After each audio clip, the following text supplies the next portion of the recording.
Here's the problem that we have as a Western society. We have two courts with two different laws.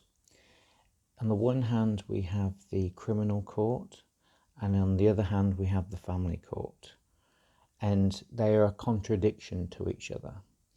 So one example of this would be that coercive controlling behaviour is a criminal act, where your partner or ex-partner tells you what to do, where you can do it, who you can see, who you can't see, and they basically control your life and they have authority over you.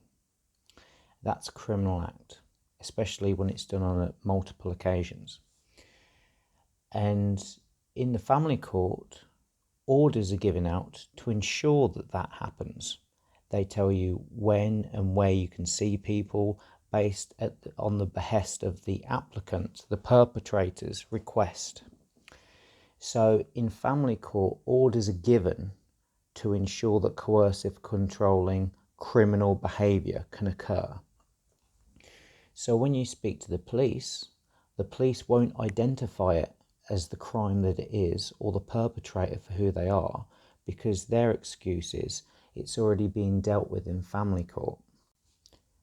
So at the moment, if you want to commit coercive controlling behaviour and you want to get away with it, the best thing that you can do, and this is not legal advice, I'm just saying this is what people are doing, this is the scam that's going on, is apply for a non-molestation order.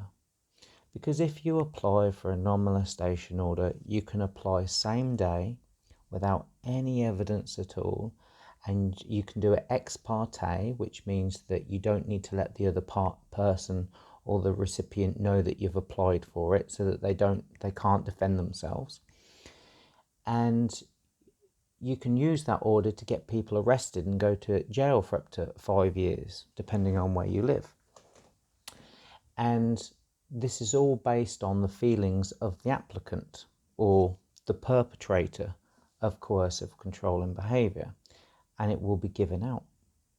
And so what's happening is that parents particularly are going to the family courts and they're getting non-molestation orders so that they can be the perpetrators of coercive controlling behaviour and commit their criminal act. And the police don't do anything about it because there's a court order in place.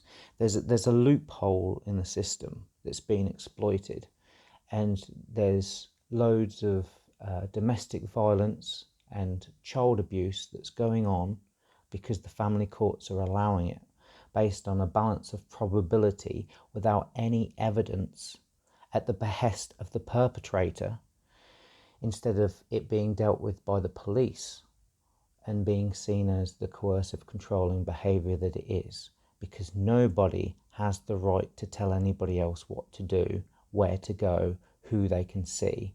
And the problem is that the family court happily, in private, hand out orders to ensure that this criminal act can continue to occur at the behest of the applicant, which is the perpetrator of the crime.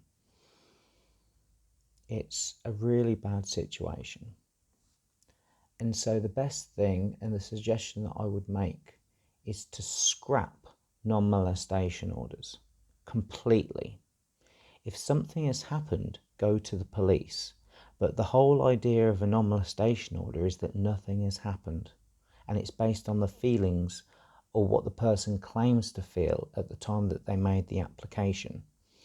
And these orders are given in private, behind closed doors, and they are damaging people's lives. So if you want to reduce crime and domestic violence and child abuse, get rid of non-molestation orders. They were designed to be a shield, but they're being used as a weapon. Get rid of them.